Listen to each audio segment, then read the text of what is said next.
Hi, dear children. Today we are going to discuss on the first part of our lesson, our unit, The Glimpses of India. The first part is A Baker from Goa, written by Lucio Rodriguez.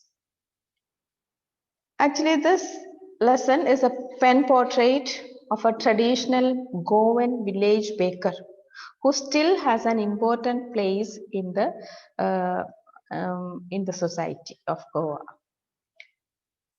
This a baker from Goa revolves around the importance of a baker in the Goan culture. Actually, this dates back to the Portuguese rule, where the city of Goa was ruled by Portuguese people, and even the culture. But the culture of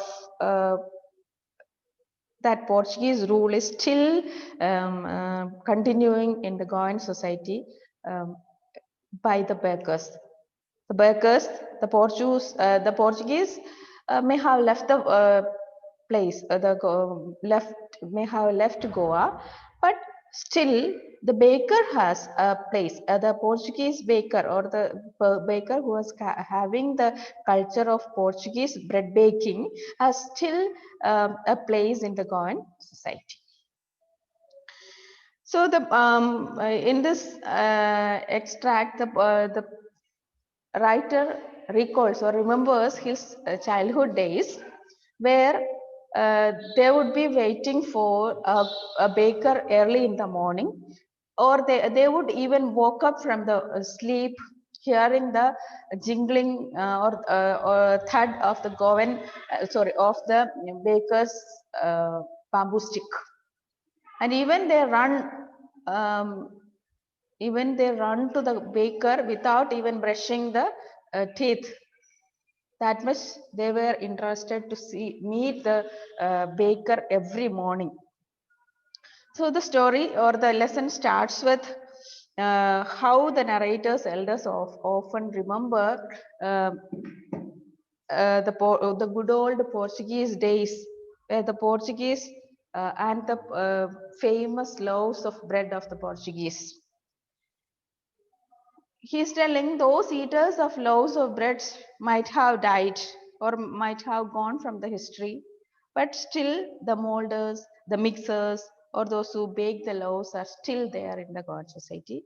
The age-old, time-tested furnaces still exist there in the Goan villages. Still, we could see the fire, the fire or the smoke from the baker's furnace, and the heralding sound, the heralding sound of the bamboo stick, the jingling sound of the bamboo stick of the Goan traditional Goan baker is still heard in the society, in the Goan villages early in the morning.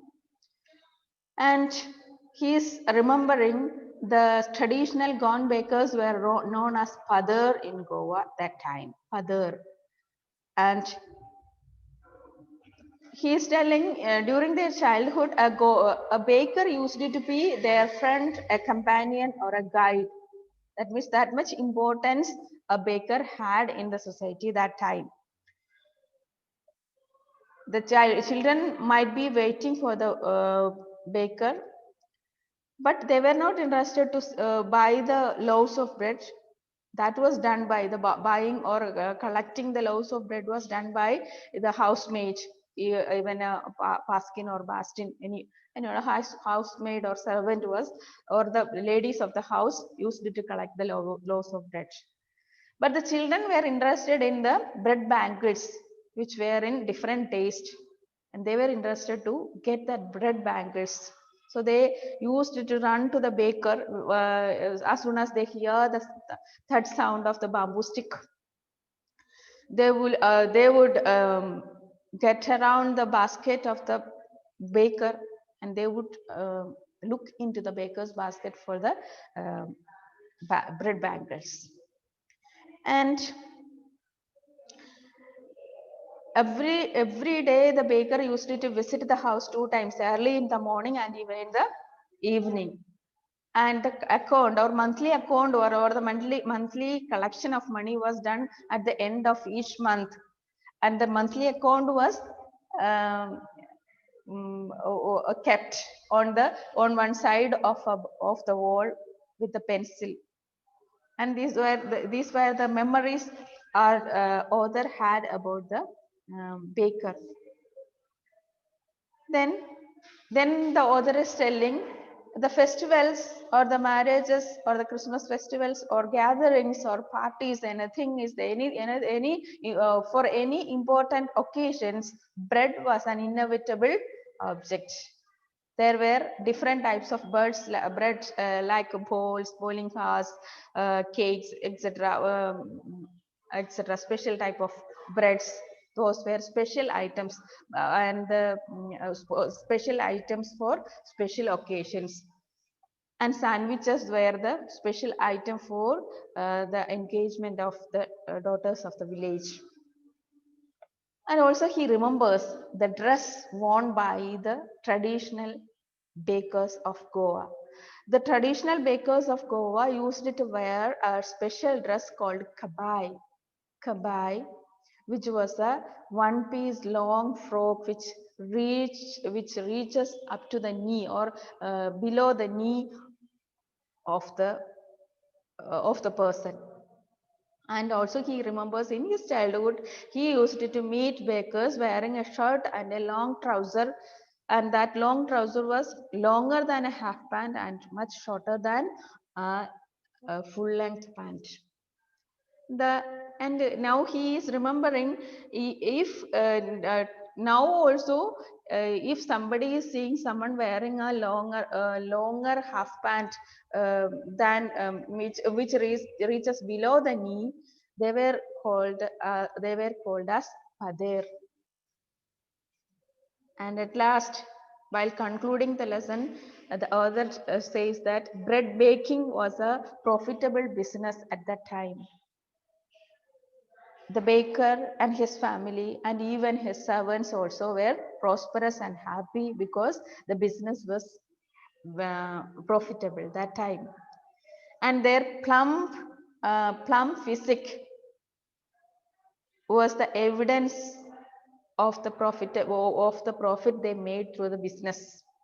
And even now, and he remembers with a smile that even now, when anybody sees a very fat person, they would be calling them as a baker. They would be easily compared with a baker.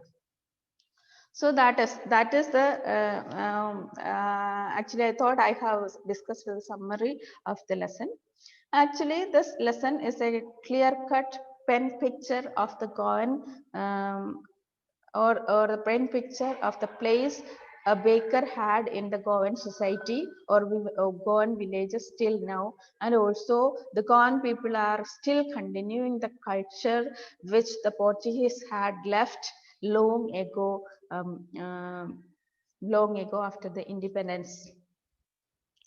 And um, this also gives a clear view on the different cultures of India and the different cultures we follow in India, and also the people are still interested in following some different cultures, maybe about the dress, maybe about the food habits, and maybe about the festivals.